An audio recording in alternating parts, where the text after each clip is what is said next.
قبل ما الفيديو يبدأ عايز اعرفك ان انا عارف ان الاس 26 نزل وان انا في الفيديو ده مستخدم الاس 25 علشان اول كومنت هتلاقيه موجود دايما بالعرض تحت كده اللي هو ايه يا عم انت قديم الاس 26 نزل. انا عارف الفيديو مش غرضه مقارنة الاس 25 بالكاميرا، الفيديو غرضه مقارنة الموبايل بالكاميرا.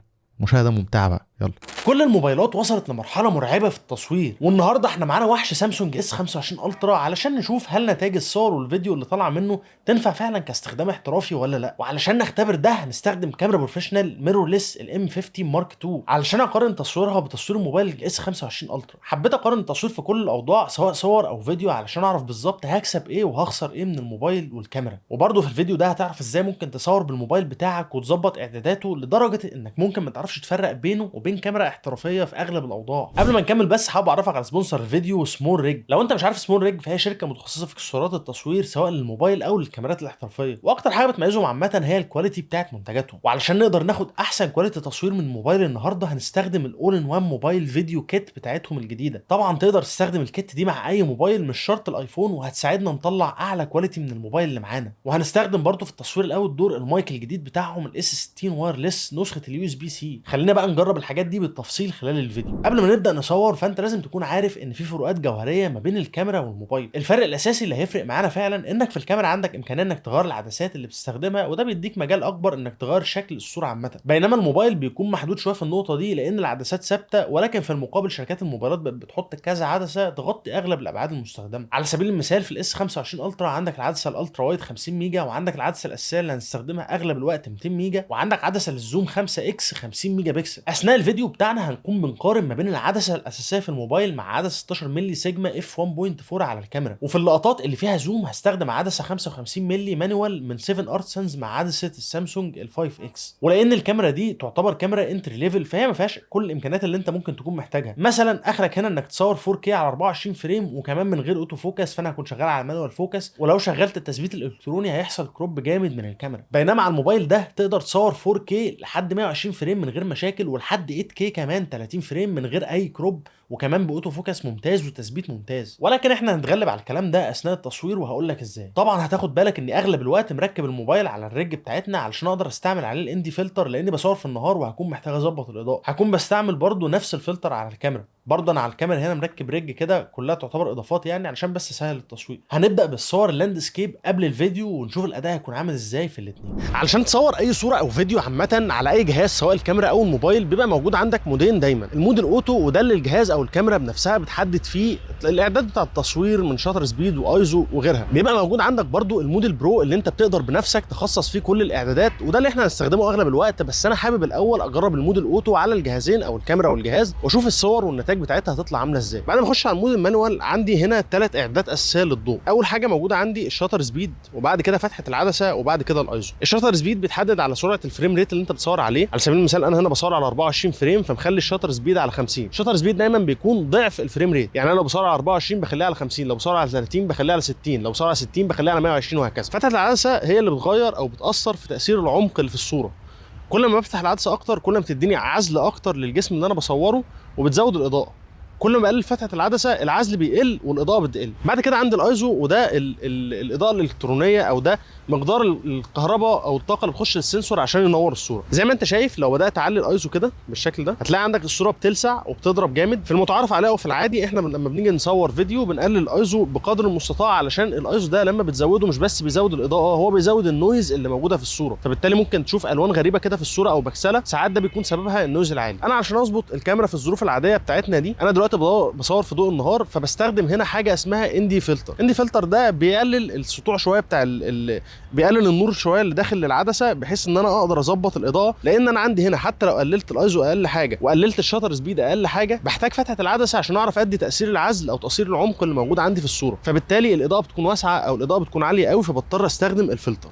زي ما انت شايف الفلتر بيغير في شكل الاضاءه من غير ما المس اي حاجه في الاعدادات. برده الكت بتاعت سمول ريج اللي احنا بنستخدمها هنا مدياني نفس الاوبشن، عندي فلتر بقدر اركبه على الكت من ورا، بقدر من خلاله ان انا اظبط الاضاءه نفس الفلتر الاندي فلتر اللي انا مركبه على الكاميرا، بحيث ان انا اقدر اظبط الاضاءه، بحيث ان انا لما اظبط اعدادات التصوير عندي والاقي برده ان الاضاءه لسه لاسعه شويه فبستخدم الاندي فلتر ده او الفاريبل اندي فلتر علشان اظبط الاضاءه بحيث ان الاضاءه ما تكونش لاسعه عندي خالص. على الجانب الاخر في الموبايل عندي نفس الاعدادات تقريبا موجوده. لما بدخل على مور كده بلاقي عندي حاجه اسمها برو فيديو، بدوس عليها بيظهر عندي وضع التصوير البرو بتاع الموبايل. زي ما انت شايف هو دلوقتي مديني ابعاد مختلفه، هحاول اغير الابعاد الاول، خليها 16 ل 9، دي الابعاد العاديه اللي احنا بنصور عليها الفيديو بتاعنا. موجود عندي تقريبا نفس الاعدادات. الفريم ريت هنا بصور على 4K، هخليها 24 فريم زي الكاميرا. بعد كده بلاقي عندي الاعداد بتاعه الايزو والشاتر سبيد والوايت بالانس، ده هنتكلم عليه بعدين. هنا بحاول اقلل الايزو على قد ما اقدر، طبعا هو هنا اوتوماتيك وهو مقلله لي بنفسه، لو خليته مانوال فاقل حاجه بتكون عندي هي 50. بعد كده عندي الشاتر سبيد هخليه برده مانوال علشان اقدر اتحكم فيه، زي ما قلنا هو بيكون ضعف الفريم ريت، فانا عندي هنا 24 فاخلي الشاتر سبيد 1/50. فزي ما انت شايف الاضاءه بدات تلسع شويه، وعندي هنا اوبشن كويس قوي في الكاميرا بتاعت الموبايل ده سامسونج ضافته جديد، وهو الزبرا لاينز دي بتخليني اعرف فين بالظبط الاماكن اللي فيها سطوع او الاضاءه ضاربه فيها. الوايت بالانس انا نسيت اتكلم عليه في الكاميرا، ولكن الوايت بالانس ده هو درجه حراره الضوء المحيط اللي انت بتصور فيه. بتظبط درجه حراره الضوء دي على حسب انت بتصور فين. احنا مثلا دلوقتي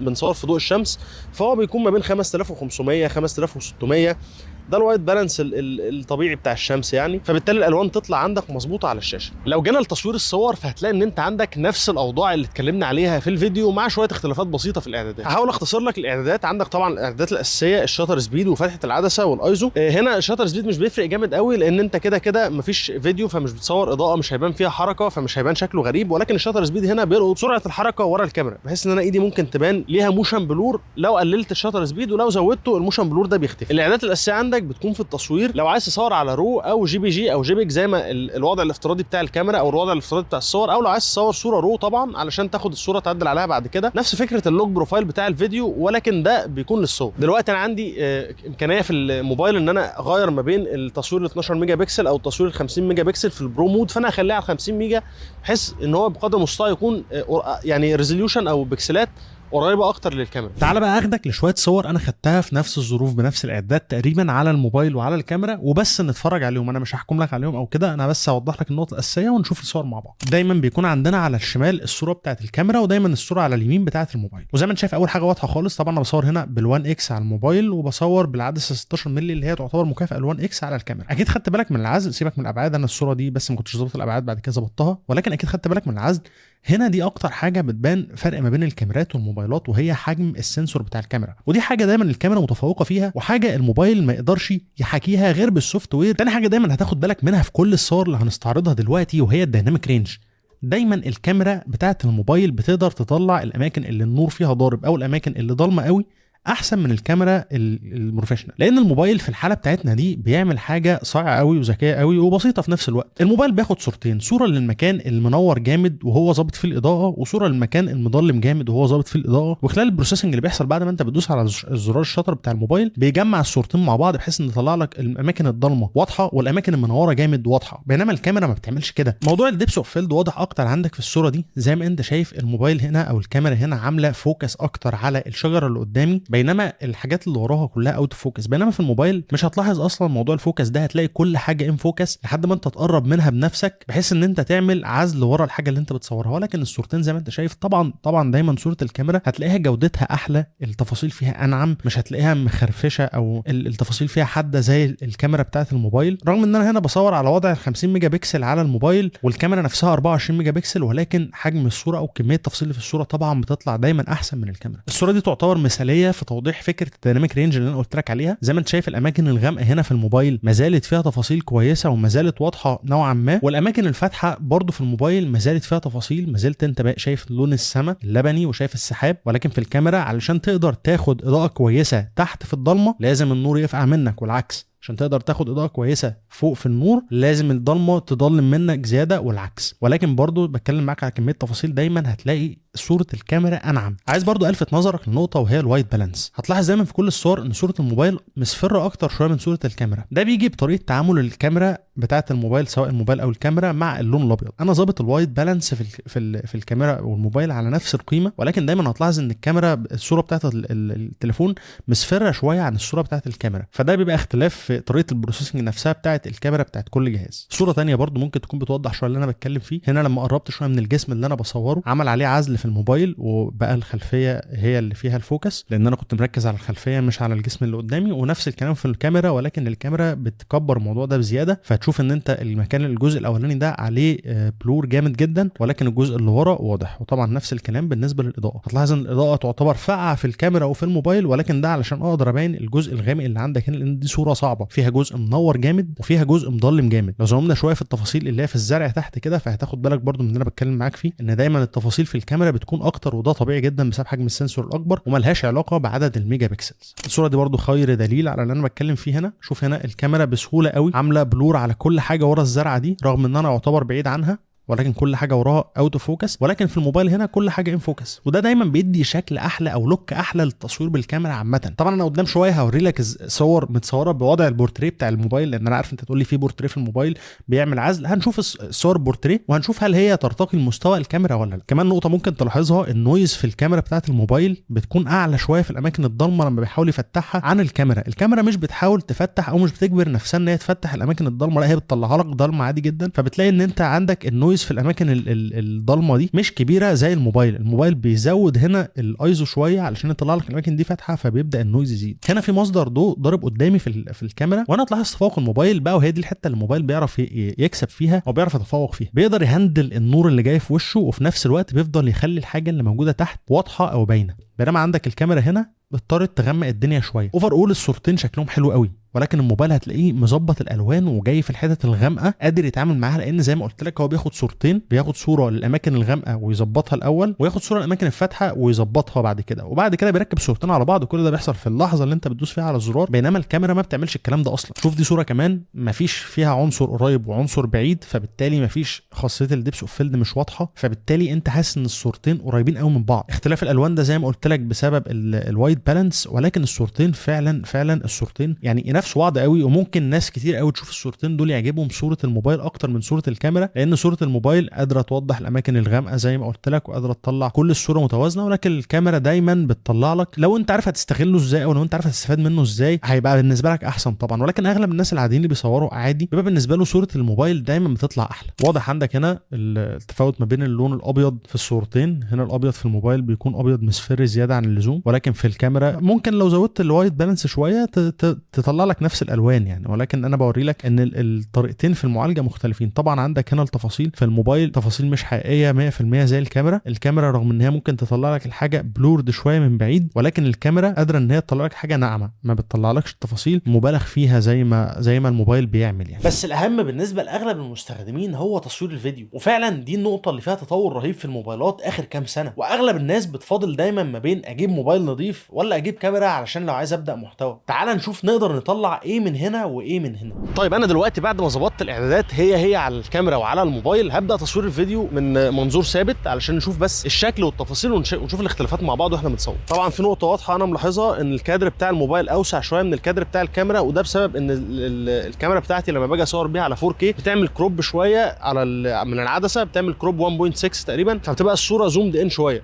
لكن انا بصور بعدسه واسعه 16 مللي، فالمفروض ان ما يبقاش فيه زوم جامد. المفروض يعني ان ال1 اكس بتاع الموبايل نوعا ما زي ال 4K على 16 مللي بتاع الكاميرا اللي انا بصور بيها، ولكن هتلاقي كادر الموبايل اوسع عندك حاجه بسيطه يعني. طبعا في نقطه كمان هتكون ملحوظه قوي بالنسبه لك، وهي التثبيت بتاع الموبايل احسن بكتير من التثبيت بتاع الكاميرا. انا الكاميرا اللي عندي ما فيهاش بادي ايمج ستابلايزيشن، فهي ما فيهاش تثبيت منها فيها. لازم اشغل التثبيت الالكتروني بتاع الكاميرا، والكاميرا هنا عشان شغل التثبيت الالكتروني بتعمل كروب زياده، فانا مش عايز ازود الكروب. بينما الموبايل عندك في وضع التصوير البرو على الكاميرا او البرنامج بتاع الكاميرا العادي ما عندكش اصلا اوبشن ان انت تقفل التثبيت، كده التثبيت بيكون شغال. عندك اوبشن انت تقفله، ولكن مش بيعمل يعني، هو ما بيكونش عامل كروب كبير، فمالوش لازمه ان احنا نقفله. عشان تكون مدرك الفرق برضو بين التثبيت الالكتروني والتثبيت البصري، دي لقطه وانا قافل التثبيت على الموبايل، فانت لما بتقفل التثبيت على الموبايل بيقفل التثبيت الالكتروني مش التثبيت البصري، لان كاميرا الموبايل كده فيها تثبيت بصري. فانت شايف شكل الصوره وانا بتهز شويه عامل ازاي على الموبايل والكاميرا مع بعض. اول حاجه هتاخد بالك منها في تصوير الفيديوهات هي التثبيت. طبعا تثبيت الموبايل متفوق بسنين ضوئيه على تثبيت الكاميرا. حتى لو شغلت التثبيت الالكتروني اللي موجود في الكاميرا اللي هو التثبيت اللي مش حقيقي بيثبت شويه، ولكن مشكلته ان هو بيعمل كروب من العدسه، وفي نفس الوقت تثبيته ما بيبقاش 100% مظبوط. هنا انا بصور على ال4K على 24 فريم على الكاميرا وعلى الموبايل، وحابب بس ان انا اوريك الفرق في اللقطات ما بين الكاميرا وما بين الموبايل. طبعا مظبط نفس الاعدادات في كل حته، باختلاف الاندي فلتر بحاول ان انا اتحكم فيه علشان اظبط الاضاءه ما بين مشهد للتاني. دايما هتلاحظ نفس الحاجات تقريبا اللي لاحظناها في الصور الثابته. هتلاقي الديناميك رينج اغلب الوقت مظبوط في الكاميرا بتاعه الموبايل، بينما الكاميرا الM50 الديناميك رينج مش احسن حاجه فيها. ولكن هتلاحظ في الموبايل او هتلاحظ في الكاميرا ان هي بتدي لك الهاند شيك اللي هو الهزه بتاعت ايدك الطبيعيه شويه، في ناس بتحبها وفي ناس كتير بتستخدمها، ولكن المشهدين في المناظر العاديه او في الاوت دور قريبين قوي من بعض لدرجه ما تاخدش بالك منها مثلا غير في حاجات فيها عزل او فيها ديبس اوف فيلد زي المشهد اللي احنا لسه شايفينه قدامنا دلوقتي ده. انما فيما عدا ذلك اغلب الحاجات التعامل بتاع الكاميرا هو التعامل بتاع الموبايل. حتى في الوايت بالانس في الفيديو مش عارف ليه مظبوط اكتر شويه. لو دخلت بقى تبص على التصوير جوه الاستوديو، وده اللي ممكن يهم اغلب الناس، فهتلاحظ التالي: انا هنا مشغل الوضع البورتريه على الموبايل علشان اقدر اعمل عزل ورايا، بينما على الكاميرا انا شغال على الوضع الطبيعي لان كده كده مفيش بورتريه مود. وزي ما انت شايف ده فرق التفاصيل على نفس الاضاءه ونفس الوضع بالظبط. انت بقى تقدر تحكم بنفسك. انا شايف ان اداء الموبايل مرضي جدا وكويس جدا، ولكن الكاميرا مفيش حاجه تتفوق عليها. دلوقتي تاني اكتر كاميرا بقت مشهوره في الموبايلات هي كاميرا الزوم. علشان نجرب دلوقتي التصوير بالزوم من الموبايل ومن الكاميرا فهنضطر ان احنا نغير العدسه بتاعتنا. العدسه بتاعتنا 16 مللي، وزي ما قلت لك ده معناه ان هي بتصور كادر واسع. هنستخدم دلوقتي العدسه دي، هي عدسه 55 مللي بتحاكي نوعا ما ال5 اكس بتاع الموبايل، ممكن تكون اكتر شويه في تصوير الفيديو لان احنا زي ما قلنا ال4K بيعمل كروب. لو جينا بقى بصينا على التصوير الزوم اللي هي الكاميرا ال5 اكس ال 50 ميجا بكسل بتاعه الموبايل، وفي الحاله الثانيه ان احنا ركبنا عدسه 55 مللي بما يتقارب مع ال5 اكس بتاعه الموبايل في الكاميرا، دايما هتلاقي العزل اللي طالع عندك ورا في الصوره من الكاميرا شكله احلى وطبعا ادق وشكله انعم، يعني شكله طبيعي اكتر من الموبايل. الموبايل هنا ما بيقدرش يعمل عزل حقيقي، ولكن الموبايل هنا بيستخدم السوفت وير علشان يقدر يعمل لك عزل ظابط الاطراف تماما، ما فيش حاجه بايظه، ما فيش حاجه طالعه. ولكن دايما هتلاحظ ان دايما صوره الكاميرا بتطلع واقعيه اكتر، بتطلع طبعا يعني استحاله شعرايه تطلع لان دي حاجه فيزيكال في الكاميرا، هي ما بتعملش الفوكس ده او الديبس اوف فيلد ده، ما بتعملهوش بسوفت وير. الديبس اوف فيلد بتاع الكاميرا ده حقيقي مش زي الموبايل. ولكن النتيجتين زي ما انت شايف قدامك ممكن ناس كتير قوي تعجبهم صوره الموبايل اكتر من صوره الكاميرا. ده بقى شيء طبيعي، رغم ان انا ما زلت بحس ان صوره الكاميرا طبيعيه اكتر وشكلها احلى، ولكن الموبايلات بقت بتقدر تظبط. يعني بص عامل مفتح وشك ومظبط الالوان ومظبط الاضاءه، هو مع نفسه بيعمل القصه دي كلها، انت بتعملش حاجه، انت بتصور الصوره بتطلع متعدله. بينما الكاميرا لو انت مش مصور محترف ولو انت مش عارف تعمل اديت بعد كده للصوره، فممكن بنسبه كبيره الصوره ما تعجبش الناس اللي بتشوفهم. يعني ممكن انت تجيب الصورتين دول تحطهم قدام اي حد يقول لك لا ده صوره الموبايل احلى، من غير ما تقول له دي موبايل او كاميرا، هو يختار صوره الموبايل، هيحس ان صوره الموبايل احلى. نفس الكلام هنا بالظبط، رغم ان هنا صوره الكاميرا حلوه فعلا، يعني صوره الكاميرا هنا فعلا حلوه لان الكادر شكله مميز وكده، وفي حاجات ان فوكس وفي حاجات اوت اوف فوكس، ولكن برضو مازال الموبايل قادر يظبط الصوره وقادر يعدل. ولكن هنا بقى هتبدا تاخد بالك من مشاكل ايه؟ مشاكل العزل. شايف الموبايل هنا عامل ايه؟ السوفت وير عامل ايه عشان يعزل؟ الكاميرا ما بتعملش الكلام ده. الكاميرا دايما العزل اللي فيها حقيقي زي ما قلت لك، فهي ما بتحصلش معاها المشاكل دي. دايما هتلاقي العزل بتاع الكاميرا مظبوط 100% لو انت عامل فوكس صح. وعلى فكره انا في الظرف ده العدسه ال 55 مللي اللي انا بصور بيها دي عدسه مانيوال اصلا، فانا بضطر اعمل فوكس مانيوال بايدي. دي لو عدسه اوتوماتيك هتطلع الشاربنس في وشي وهتطلع التفاصيل اكتر بكتير. يعني انا بص هي مهربه هنا شويه فوكس، يعني هنا الفوكس مش مظبوط 100%، ولكن لو دي عدسه اوتوماتيك بتعمل فوكس اوتو فوكس على طول طلع الشكل احلى من كده بياما كمان. نتائج الموبايل بصراحه ابهرتني مقارنه بالكاميرا، وده يورينا قد ايه التصوير اتطور في الموبايلات وقرب قوي للكاميرات. كاميرا زي اللي معايا دي ما تعتبرش اقوى امكانيات، ولكن سيت اب الكاميرا ده على بعضه كده ممكن يتقارن بسعر موبايل زي ده او ممكن اقل حاجه بسيطه. في الصور انا حاسس ان الموبايل جبار فعلا وبتقدر تاخد منه صور جامده قوي، بعيد طبعا عن موضوع الديبس اوف فيلد او البورتريه الفيك. بالنسبه للفيديو فانا مقتنع ان مهما حصل الموبايل مش هيكون ابدا زي الكاميرا، خصوصا في الاضاءات الضعيفه او اضاءه الاستوديو. بس في النهايه انا عايزك تقول لي رايك في التصوير، هل انت شايف بالنسبه لك كان احسن الموبايل ولا الكاميرا؟ عايزك برضو تقول لي رايك في نوعيه الفيديوهات دي، هل شايفها ممتعه او مفيده بالنسبه لك ولا ايه؟ عشان دي اول مره اعمل محتوى بالشكل ده، وتقريبا نوعيه المحتوى ده مش موجود كتير بالعربي. لو عجبك بقى الفيديو ما تنساش اللايك والسبسكرايب، ولو عندك اي سؤال او استفسار سيبولي في كومنت وانا هرد عليه. كان معاكم يوسف، اشوف وشكم على خير، مع السلامه.